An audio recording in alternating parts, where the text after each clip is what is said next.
Polônia assina acordo de 2,5 bilhões com os Estados Unidos para o Sistema Avançado de Defesa Aérea. Varsóvia assinou um acordo de 2,5 bilhões com Washington para a compra de sistemas de defesa aérea. Uma vez implementado, o país europeu será o primeiro, além dos próprios Estados Unidos, a utilizar o sistema.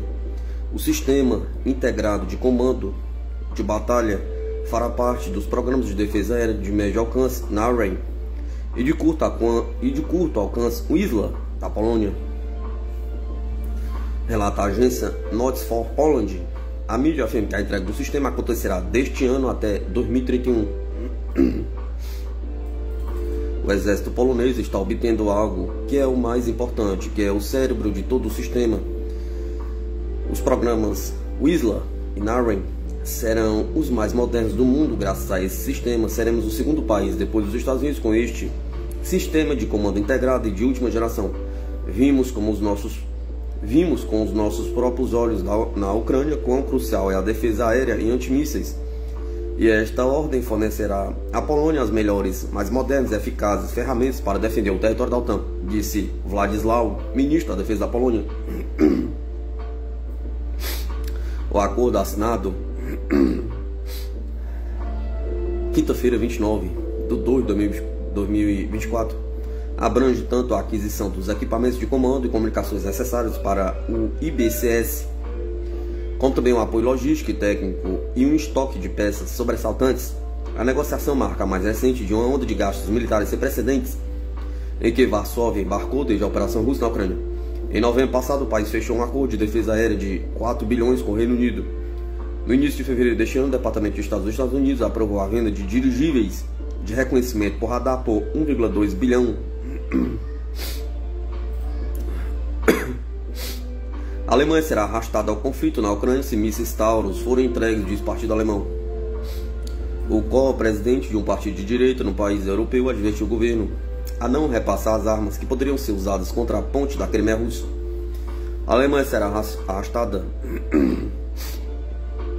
para o conflito entre Moscou e Kiev se transferir seus mísseis Taurus para a Ucrânia, previu no sábado 2/3/2024 o presidente do partido de direita alternativo para a Alemanha, AfD.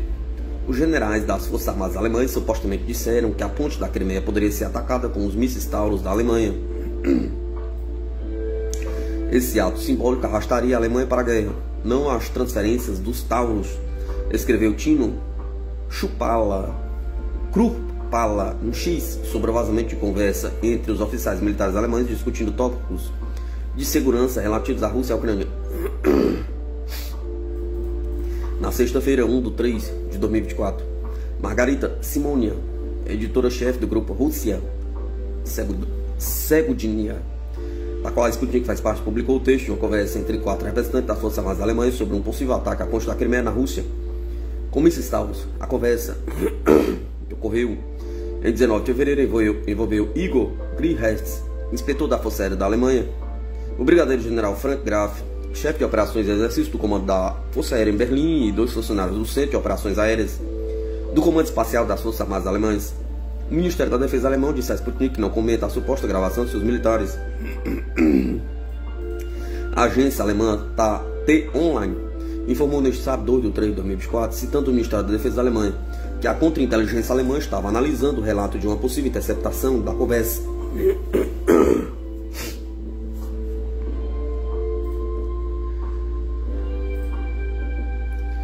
Em resposta à expansão da OTAN, Moscou implanta armas adicionais em novas bases militares. Segundo o chanceler russo Sergei Lavrov, a medida foi tomada diante da adesão da Finlândia e Suécia à aliança. Em resposta à adesão da Finlândia e Suécia à Organização do Tratado do Atlântico Norte, a Rússia vai implementar armas adicionais nos novos distritos militares de Moscou e Leningrado, perto da fronteira com os dois países. A informação foi dada neste sábado, 2/3/2024, pelo chanceler russo Sergei Lavrov. Já tomamos as decisões, foram criados o Distrito Militar de Moscou e o Distrito Militar de Leningrado. Lá serão implementadas armas adicionais que serão adequadas aos desafios que possam surgir no território da Finlândia e da Suécia, enfatizou o chanceler. Lavrov observou que foi surpreendente ver como a Finlândia e a Suécia mudaram instantaneamente seu status de neutralidade, que serviu tão bem a ambos os países durante décadas e garantiu a sua reputação no mundo moderno, para aderirem à OTAN. Todas as longas décadas de boa vizinhança foram desperdiçadas, lamentou o chanceler russo. A Finlândia e a Suécia candidatarão à adesão da OTAN após o início da operação especial russa na Ucrânia. A Finlândia tornou-se oficialmente o 31º membro da aliança em 4 de abril de 2023. A cerimônia de adesão da Suécia está prevista para ocorrer em breve. Tal como o Kremlin afirmou repetidamente, tais ações terão consequências negativas. Moscou advertiu anteriormente que a Rússia teria de tomar medidas retaliatórias devido à adesão da Suécia e da Finlândia à OTAN. Envio de soldados da OTAN para a Ucrânia, alerta de apocalipse, diz o primeiro-ministro eslovaco. O primeiro-ministro da Eslováquia, Robert Fico, afirmou neste sábado, 2 de 3 de 2024, que o envio de soldados da União Europeia e da Organização do Tratado Atlântico Norte para a Ucrânia poderia precipitar o apocalipse global. Em vídeo divulgado nas redes sociais, ele destacou a incapacidade ucraniana em resolver o conflito, apesar da ajuda financeira e militar substancial fornecida pelo Ocidente. Ele enfatizou que, embora a presença militar da União Europeia e da OTAN possa potencialmente alterar a dinâmica do conflito, também poderia desencadear consequências catastróficas. O Ocidente vê que, apesar da ajuda financeira e militar significativa, a Ucrânia é capaz de resolver este conflito armado. A situação poderia mudar com a chegada de militares da União Europeia e da OTAN à Ucrânia, mas então não restaria nada senão esperar a chegada do apocalipse global, afirmou o primeiro-ministro eslovaco.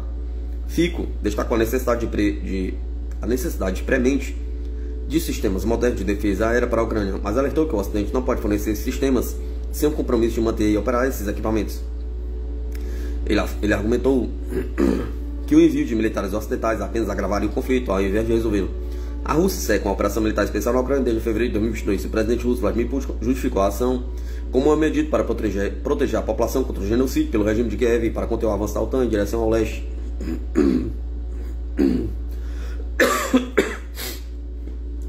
Moscou tem repetidamente alertado contra o fornecimento de armas a Kiev pelo Ocidente, afirmando que os comboios estrangeiros que transportam armas seriam alvos legítimos para suas forças assim que cruzassem a fronteira. Além disso, o ministro das Relações Exteriores russo, Sergei Lavrov, acusou os Estados Unidos e a OTAN de já estarem diretamente envolvidos no conflito na Ucrânia, não apenas por meio de fornecimento de armas, mas também pela formação de pessoas em diversos países europeus. Defesa alemã teme que vazamento de conversas entre militares seja a ponta de iceberg. Segundo a mídia alemã, os militares do país costumam usar a pouca segura plataforma WebEx para falar entre eles. O Ministério da Defesa da Alemanha está preocupado com o fato de a gravação de conversas confidenciais de seus militares sobre a Rússia e a Ucrânia poder fazer parte de um vazamento mais amplo, escreve na sexta-feira, 1 de 3 de 2024, a revista alemã Der Spiegel. A conversa foi realizada na plataforma WebEx, que é relativamente fácil de ser escutada. Elas indicam que um dos participantes da conversa usou um telefone celular, pois estava em Singapura na ocasião. Tanto as Forças Armadas Alemãs quanto o Ministério da Defesa costumam realizar conversas online na plataforma WebEx, segundo as fontes da revista. O artigo indica que o vazamento pode abranger a Força Aérea e outros ramos militares do país. A agência alemã T-Online relatou neste sábado, 2 de 3 de 2024, citando o Ministério da Defesa da Alemanha que a contra-inteligência alemã estava apurando a possível interceptação da conversa. O Ministério confirmou a autenticidade da gravação no mesmo dia. Na sexta-feira, Margarita Simonian, editora-chefe do grupo Rússia Segodinha, da qual a Sputnik faz parte, publicou o texto de uma conversa entre 4 oficiais das Forças Armadas da Alemanha sobre um possível ataque à ponte da Crimeia da Rússia com mísseis Taurus. A conversa, que ocorreu em 19 de fevereiro, envolveu Igor Gritshetz, inspetor da Força Aérea da Alemanha, o brigadeiro-general Frank Greff, chefe de operações e exercício do comando da Força Aérea em Berlim, e 2 outros militares do Centro de Operações Aéreas do Comando Espacial das Forças Armadas Alemãs. O presidente da Finlândia elogia armas nucleares norte-americanas. Após a adesão da Finlândia à Organização do Tratado Atlântico Norte, Alexander Stubb prometeu manter um relacionamento próximo com o Washington e o Ocidente.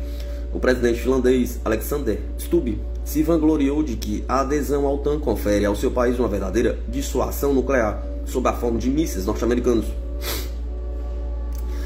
Em sua cerimônia de posse na sexta-feira, 1 de 3 de 2024, Stubb prometeu liderar a nação nórdica em uma nova era de parceria militar com o Ocidente. Stubb, que foi indicado pelo Partido da Coalizão Nacional do Centro-Direita, derrotou Pekka Haavisto, um candidato independente apoiado pela Liga Verde de centro-esquerda por 51,6% dos votos contra 48,4% no mês de fevereiro.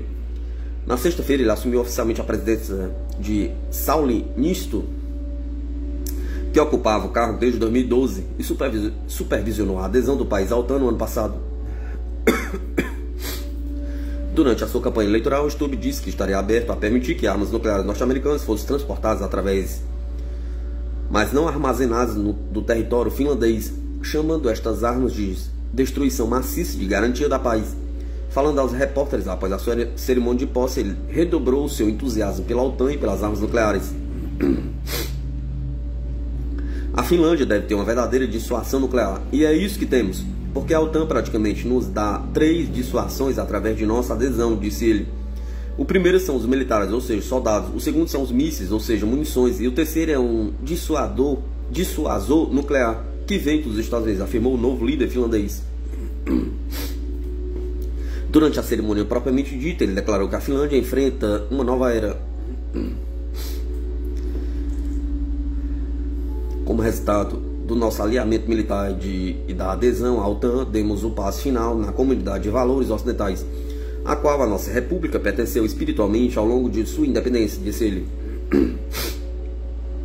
Stubb foi primeiro-ministro da Finlândia de 2014 a 2015 e ministro das Relações Exteriores de 2008 a 2011. Sua nova posição é, em grande parte, cerimonial, embora o presidente da Finlândia tenha um papel na formulação da política externa e atue como comandante em chefe das Forças Armadas do país. A Finlândia partilha uma fronteira de 1.300 km com a Rússia, e Moscou argumenta que a adesão à OTAN ameaçou e não garantiu a segurança finlandesa. Depois que a Finlândia aderiu à aliança, no ano passado, o presidente russo Vladimir Putin anunciou a criação de um novo distrito militar na fronteira com a nação nórdica. Não havia problemas antes de a Finlândia aderir ao bloco, disse ele em dezembro, acrescentando: agora haverá. No início desta semana, Putin disse que a Rússia reforçaria a sua presença militar ao longo de suas fronteiras ocidentais, a fim de neutralizar as ameaças criadas pela mais recente Segudini. Margarita Simonia publicou na sexta-feira áudios que comprovam o envolvimento de altos oficiais da Bundeswehr, Forças Armadas da Alemanha, discutindo o ataque à ponte da Crimeia com mísseis Taurus. Na esteira da denúncia publicada pela mídia russa na última sexta-feira, o chanceler alemão Olaf Scholz prometeu uma investigação completa para apurar o envolvimento de altos oficiais da Força Aérea Alemã na discussão sobre o fornecimento de mísseis da Ucrânia para um ataque à ponte da Crimeia. De acordo com o Financial Times, falando à margem de um encontro com o Papa Francisco em Roma, Scholz descreveu o incidente como um assunto muito sério, será investigado com muito cuidado, intensidade e rapidez, disse ele. Políticos dos partidos da coligação de Scholz expressaram preocupação com o fato de a Rússia poder ter escutado outras conversas governamentais sensíveis, temendo que sua rede possa não estar adequadamente protegida. Na conversa de 30 minutos, os oficiais alemães discutiram o fornecimento de mísseis Taurus à Ucrânia, se Kiev poderia atacar os alvos russos sem a participação de soldados alemães e quantos mísseis poderiam ser entregues à Ucrânia, apesar de, até o presente momento, o chanceler alemão ter se recusado a fornecer esses mísseis a Kiev. O Ministério da Defesa alemão afirmou que, segundo sua avaliação, uma conversa da Luftwaffe foi escutada. Não podemos afirmar com certeza se foram feitas alterações na versão gravada ou transcrita que circula nas redes sociais.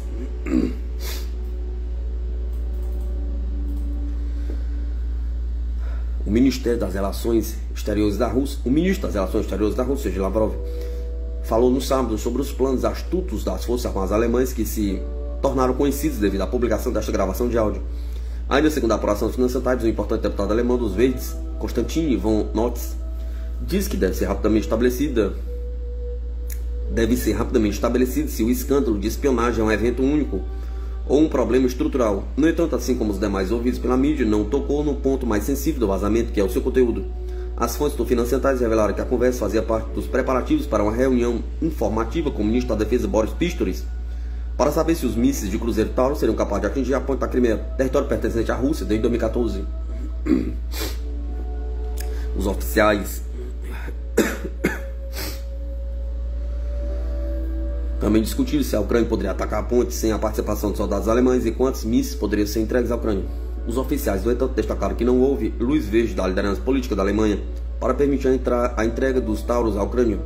O Kremlin tem alertado reiteradas vezes que o envolvimento europeu na guerra por procuração da Organização do Tratado Atlântico Norte na Ucrânia só aumenta o risco da escalada do conflito e não permite uma saída negociada e pacífica da crise originada pela expansão da aliança para o leste europeu.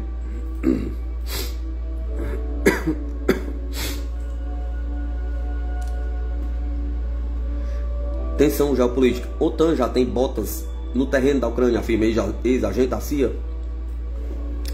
Visto como um tabu e apesar dos avisos de Moscou sobre a questão, analistas têm comentado frequentemente que a Organização Tratado Atlântico Norte já tem botas no terreno da Ucrânia, algo que muitos em todo o mundo afirmaram ser um gesto que traria consequências terríveis. A OTAN já tem suas botas no terreno na Ucrânia, enfatizou o ex-oficial da CIA, Larry Johnson, durante uma entrevista recente ao podcast do juiz Andrei Napolitano, Judging Freedom, julgando a liberdade.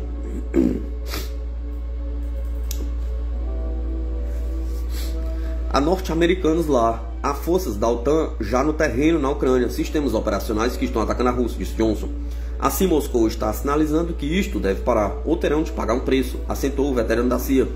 Neste ponto, Johnson descreveu o momento da última interceptação bombástica, as conversas alemãs sobre o conflito da Ucrânia, como longe de ser algo acidental. Na sexta-feira, a editora-chefe do grupo de mídia, Rossiya Segudinha, da qual a Sputnik faz parte, Margarita Simonia, publicou o texto e áudio de uma conversa entre 4 representantes das Forças Armadas da Alemanha, Bundesheer, discutindo o potencial ataque à ponte da Crimeia com mísseis Taurus de fabricação alemã. A conversa ocorrida no dia 19 de fevereiro envolveu o brigadeiro-general Frank Graf, chefe do Departamento de Operações e Exercícios do Comando da Força Aérea em Berlim, o inspetor da Força Aérea Igor Greenherz e 2 outros militares do Centro de Operações Aéreas do Comando Espacial da Bundesheer, Forças Armadas da Alemanha. A DPA informou mais tarde que a conversa vazada entre os generais alemães sobre questões de segurança relativas à Rússia e à Ucrânia conduzida na plataforma Cisco WebEx era autêntica. Na sexta-feira, o jornal alemão Die Welt informou, citando soldados alemães, que a gravação estava circulando nas Forças Armadas da Alemanha e que as autoridades a consideraram autêntica. A Rússia está confiante de que colocou a Ucrânia em fuga, especialmente com a recente libertação do reduto de Avdiivka, afirmou Larry Johnson no podcast. Ao mesmo tempo, de acordo com o veterano da CIA, a fuga de informação coincide com as observações feitas pelo presidente da Rússia, Vladimir Putin, durante seu discurso anual sobre o Estado da Nação. Falando no dia 29 de fevereiro, Putin acusou o Ocidente de instigar a conflagração na Ucrânia, acrescentando que a campanha anti-russa liderada pelos Estados Unidos calculou mal e esbarrou na posição firme na determinação de nosso povo multinacional. Durante esse discurso, o presidente avisou o Ocidente de que os ataques à Rússia não ficarão sem resposta e que corre o risco de uma escalada nuclear, sublinhou Johnson.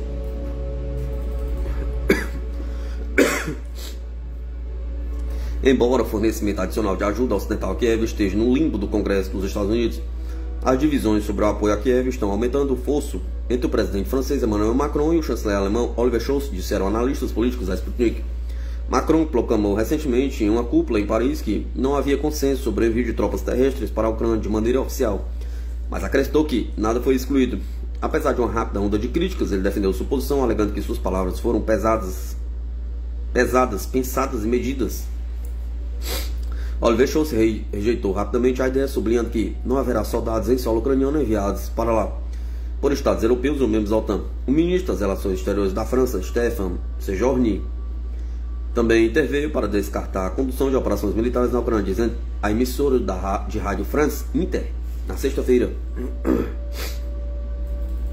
Os franceses não morrerão pela Ucrânia. Não enviaremos tropas para o combate porque o quadro foi estabelecido, que é impedir a Rússia de vencer sem entrar em guerra com a Rússia, e nada está excluído neste quadro.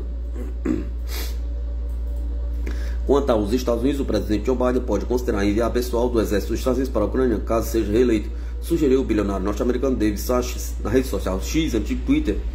Para começar, Biden se opôs ao envio de F-16, tanques Abrams e mísseis de longo alcance para a Ucrânia, alegando que poderia iniciar a Terceira Guerra Mundial. Lembrou Sachs, acrescentando que o único tabu que resta são as tropas terrestres, citando revelações diárias de que as forças especiais da OTAN já estão a operar na Ucrânia. Concluiu que Biden, sem dúvida, enviaria tropas terrestres para a Ucrânia caso ganhasse um segundo mandato. É preciso notar que os apoiadores obstinados de Kiev, como o primeiro-ministro polonês Donald Tusk e o primeiro-ministro tcheco Petr Fiala, declararam publicamente que não estão considerando enviar tropas. O secretário-geral da OTAN, Jens Stoltenberg, também foi citado como tendo dito que não há planos para tropas de combate da OTAN no terreno da Ucrânia. Moscou alertou repetidamente para o perigo de um conflito direto entre a Rússia e a OTAN. Se a aliança enviasse tropas para lutar na guerra por procuração do Ocidente na Ucrânia, o próprio fato de discutir a possibilidade de enviar exércitos contingentes de países da OTAN para a Ucrânia é um novo elemento muito importante, sublinhou o porta-voz do Kremlin, Dmitry Peskov, acrescentando que, nesse caso, precisaríamos de falar não sobre a probabilidade, mas sobre a inevitabilidade de um conflito direto. Mídia norte-americana descreve a derrota ucraniana em Avdiivka como contundente. O governo ucraniano enviou apressadamente tropas para o local, apesar da iminente derrota. Segundo o jornal The Washington Post, a perda de Avdiivka foi uma derrota esmagadora para Kiev, com as tropas ucranianas se retirando da cidade em pânico. Escreve no sábado 2 de 3 de 2024 o jornal norte-americano The Washington Post. Essa perda foi uma derrota contundente para a Ucrânia, que continua enviando apressadamente tropas para a cidade até o último minuto em uma última tentativa desesperada de conter os russos, resumiu o jornal. Muitos relatos indicam que a retirada foi em pânico e desorganizada. Um militar das Forças Armadas da Ucrânia, que o Washington Post chama de Kavkas, disse que a ordem da retirada de Avdiivka deveria ter sido dada antes. Enquanto isso, um artilheiro, apelidado de Bandit, afirmou que ele e seus companheiros tiveram que sair de Avdiivka a pé porque o transporte teria que esperar. Alexander Sisky, comandante-chefe das Forças Armadas da Ucrânia, deu na noite do sábado a ordem para abandonar a cidade. No entanto, o Ministério da Defesa da Rússia comunicou mais tarde que a ordem veio um dia depois que as unidades ucranianas começaram uma fuga descontrolada do local. Os militares russos libertaram Avdiivka completamente no mesmo dia. Avdiivka, um subúrbio ao norte de Donetsk, foi transformado para as Forças Armadas ucranianas em uma poderosa área fortificada, de onde eram lançados ataques contra áreas residenciais de Donetsk desde 2014.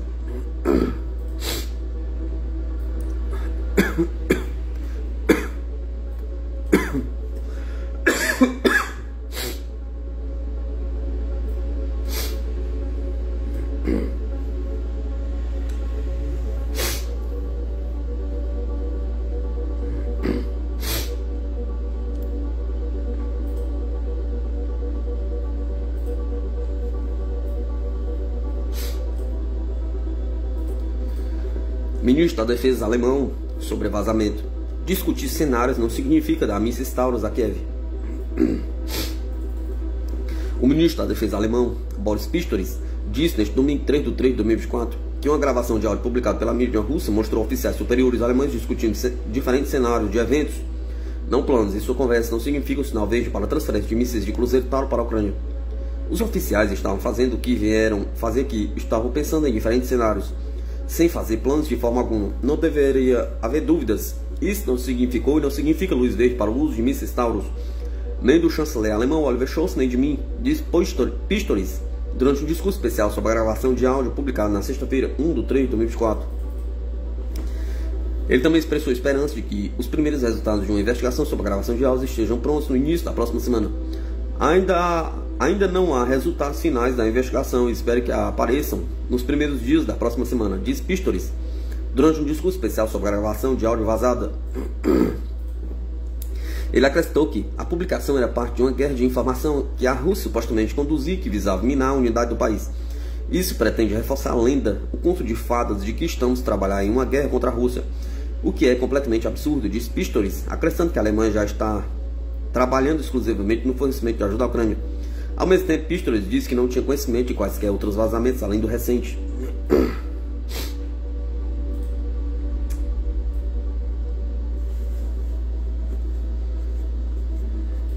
Navio cargueiro britânico é afundado no Mar Vermelho após ataque dos Houthis, confirma Estados Unidos. O Comando Central dos Estados Unidos afirmou que o cargueiro britânico MV Rubima, atacado em 18 de fevereiro pelas forças do movimento Houthis, que governa o norte do Iêmen, no Golfo do Aden, afundou no Mar Vermelho. Os Houthis anunciaram o ataque ao navio em 19 de fevereiro, afirmando que causaram danos significativos que ameaçaram afundá-lo. A tripulação conseguiu evacuar a embarcação a tempo. O porta-voz militar do grupo, Saria, confirmou o afundamento. O Comando Central dos Estados Unidos constatou o impacto de um míssil no cargueiro, mas não forneceu informações sobre o estado da embarcação. Em comunicado nas redes sociais, o comando declarou que o cargueiro Rubima, de bandeira de Belize e propriedade da Grã-Bretanha, afundou após ser atingido por um míssil balístico antinavio apoiado pelo Irã. A carga do navio, que incluía cerca de 21 mil toneladas métricas de fertilizante fosfato de amônio e sulfato de amônio, representa um risco ambiental significativo do Mar Vermelho. Os Houthis, que controlam a maior parte da costa do Mar Vermelho do Iêmen, havia alertado anteriormente sobre a intenção de atacar navios associados a Israel, pedindo que outros países retirassem suas tripulações e evitassem a região marítima. Como resultado, várias empresas de navegação suspenderam o transporte pela rota. O grupo justifica suas ações como tentativa de ajudar os palestinos na região da faixa de Gaza, negando interferência da liberdade de navegação na região. No entanto, países árabes e muçulmanos têm alertado repetidamente os Estados Unidos sobre as consequências do apoio incondicional às ações de Israel em Gaza.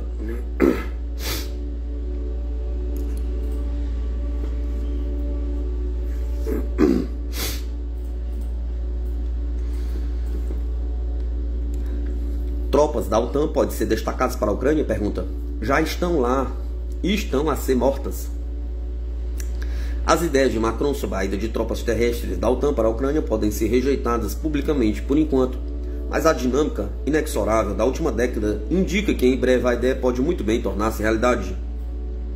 O presidente francês Emmanuel Macron causou furor esta semana ao especular que as tropas da OTAN podem acabar por ser enviadas para a Ucrânia. Calma aí, elas já estão lá há mais de uma década.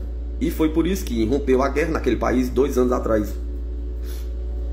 Foi cômico, se não mesmo patético, ver o líder francês a falar alto, tentando proteger uma imagem duro, com seus delírios de grandeza, como se fosse Napoleão ou de Gaulle reencarnado. Macron estufou o peito de menino e declarou que a Rússia não deve ganhar a guerra na Ucrânia. E para evitar esse presumível desfecho terrível, sugeriu os soldados ocidentais recebessem ordens de marcha para entrar no conflito. Note-se a arrogância desenfreada e como a lógica de tais afirmações falsas não sequer remotamente explicada ou justificada é um disparate total. Contudo, imediatamente os seus homólogos americanos e europeus repeliram a conversa de Macron sobre tropas e apressaram-se a negar o seu apoio à vontade macronesa de posicionar ali batalhões da OTAN, nomeadamente mesmo os britânicos e polacos, habitualmente mais agressivos, rejeitaram rapidamente a proposta francesa. O chanceler alemão Oliver Scholz estava particularmente ansioso por repudiar a conversa fiada de Macron sobre as tropas. Scholz afirmou que não haveria soldados alemães ou da OTAN a irem para a Ucrânia. O chefe da OTAN, Jens Stoltenberg, que geralmente fica excitado com promessas de ajuda militar ilimitada à Ucrânia, também rejeitou publicamente a noção de Macron de despachar tropas para combater na Ucrânia. Pelo seu lado, a Rússia avisou que qualquer envio de contingentes da OTAN para a Ucrânia significaria a inevitabilidade de uma guerra por procuração e se transformar numa guerra mais vasta. No seu discurso sobre o Estado-nação esta semana, o presidente russo Vladimir Putin sugeriu que o destino de tais contingentes da OTAN acabaria por ser semelhante ao do Terceiro Reich e de Napoleão. Putin também advertiu que a escalada do envolvimento direto da OTAN em combate correria o risco de incitar uma conflagração nuclear. Por um lado, o furor desencadeado por Macron saiu pela culatra ao presidente francês. A reação de rejeição dos aliados da OTAN deixou-o exposto e com um ar de tolo, mas como um pequeno general de província do que como um homem duro. No entanto, apesar de Macron poder ter parecido isolado por agora, os seus comentários precipitados apontam para a preocupante dinâmica da escalada da OTAN desde o golpe de Estado apoiado pela CIA em Kiev em 2014. A OTAN tem armado e treinado vigorosamente o regime de Kiev que se instalou desde 2014. Até Jens Stoltenberg e outros responsáveis da OTAN admitiram abertamente esse envolvimento de fundo.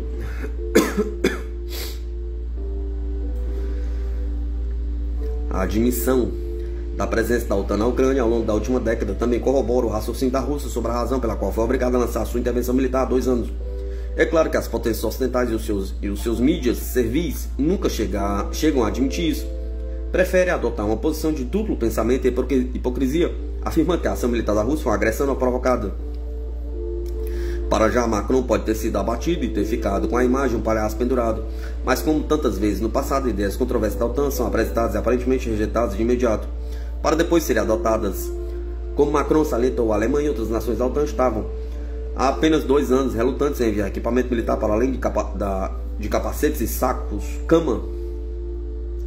Agora essas mesmas entidades enviam tanques de combate e mísseis antiaéreos e estão a debater o envio de armas de longo alcance para atacar profundamente o território russo. O presidente dos Estados Unidos, John Biden, comentou uma vez a inevitabilidade de fornecer caças à Ucrânia porque isso significaria iniciar a Terceira Guerra Mundial.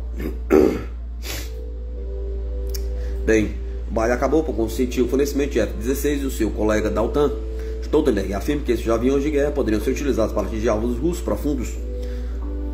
Por outras palavras, por enquanto as noções de Macron sobre a ida de tropas terrestres da OTAN para a Ucrânia podem ser rejeitadas em público, mas a dinâmica inexorável da última década indica que em breve a ideia pode muito bem tornar-se realidade. O envolvimento da OTAN na Ucrânia é uma cunha estratégica para atacar, enfraquecer e finalmente vencer a Rússia. O que começa como uma pequena quantidade cresce inevitavelmente para uma eventualidade maior. O pessoal militar da OTAN já está na Ucrânia e tem estado ali desde pelo menos 2014, quando começaram a treinar brigadas em Kiev para aterrorizar as populações de etnia russa na Crimeia, Donbás e Noróssia. Muitos destes soldados são posicionados não oficialmente como mercenários ou ostensivamente como elementos de segurança para diplomatas da OTAN. Numerosos relatos atestam a presença de tropas da OTAN na Ucrânia, de uma forma ou de outra. Um ataque aéreo russo perto de Kharkov, em janeiro, matou pelo menos 60 militares franceses que confirmadamente trabalhavam como contratos privados. Outros relatos mencionam cerca de 50 militares americanos mortos em combates na Ucrânia. Estima-se que cerca de 20 mil militares estrangeiros se tenham juntado aos chamados legionários internacionais que combatem ao lado do regime de Kiev contra as forças russas. É justo supor que a maioria destes soldados da fortuna são tropas da OTAN temporariamente retiradas de serviço. Esta semana, Scholz, da Alemanha, deixou o gato escapar do saco quando disse que se opunha ao envio para a Ucrânia de mísseis Taurus de longo alcance, porque isso significaria o envio de tropas alemãs para ajudar a operar as armas. Scholz expressou-se mal ao revelar inadvertidamente que os britânicos e os franceses já tinham enviado forças especiais para ajudar com seus sistemas de mísseis Storm Shadow e Scalp, respectivamente. O mesmo se pode dizer do sistema de artilharia HIMARS e Patriots, fornecido pelos americanos, que têm sido utilizados para atingir centros civis em Donetsk e em outras cidades russas. Não é possível que os soldados ucranianos estejam a operar estas armas sofisticadas sem a assistência de tropas americanas no terreno. Sabe-se também que as forças americanas, britânicas e outras da OTAN estão a providenciar vigilância logística para permitir ataques ucranianos do Mar Negro contra navios e bases da Marinha Russa na Crimeia. Como disse esta semana no Financial Times, um oficial de defesa europeu não identificado, em reação ao alvoroço causado pelos comentários de Macron sobre as tropas, toda a gente sabe que as forças especiais ocidentais na Ucrânia apenas não o reconheceram oficialmente. Toda a gente sabe que há forças especiais ocidentais na Ucrânia, apenas não o reconheceram oficialmente. Tendo em conta o armamento ofensivo que a OTAN introduziu na Ucrânia para atacar a Rússia, bem como os milhares de soldados destacados pelos países da OTAN, é bastante acadêmico especular sobre o futuro destacamento de forças terrestres. O fato é que a OTAN já está em guerra com a Rússia. Estamos realmente a falar de uma diferença de grau relativamente pequena. É isso que torna a situação tão perigosa e abissal. A Rússia tem razão em chamar a atenção para o perigo iminente de este conflito se transportar numa catástrofe nuclear para todo o planeta. No entanto, lamentavelmente, quando o presidente russo mais uma vez advertiu deste perigo nesta semana, os regimes e os mídias ocidentais acusaram imediatamente Putin de ameaças nucleares. O único obstáculo que impede a catástrofe planetária é o formidável arsenal nuclear hipersônico da Rússia, que a cabala imperial ocidental sabe que não pode ultrapassar. Na verdade, os belicistas ocidentais são os mais vulneráveis. É uma vergonha eterna para os chamados líderes ocidentais o fato de estarem a empurrar o mundo para a beira do abismo, com a sua arrogância e desrespeito por quaisquer leis. O seu problema, como Putin salientou, é que estes degenerados fantoches ocidentais não têm humanidade ou experiência pessoal de sofrimento e, portanto, não têm empatia. Eles são psicopatas e sociopatas condenados pelos seus sistemas políticos falhados e são levados a iniciar guerras como forma de tentar salvar suas insignificantes e patéticas carreiras. Strategic Cultural Foundation.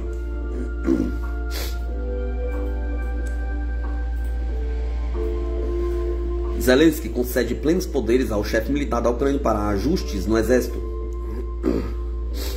O comandante-chefe das Forças Armadas da Ucrânia, Alexander Syrskyi, recebeu total liberdade para fazer qualquer mudanças de pessoal nas fileiras militares, conforme anunciou o presidente Vladimir Zelensky. Em vídeo publicado nas suas redes sociais neste domingo 3 de 3 de 2024, o mandatário declarou que todos os dias o chefe do exército e os comandantes estão na linha de frente, exatamente onde devem estar.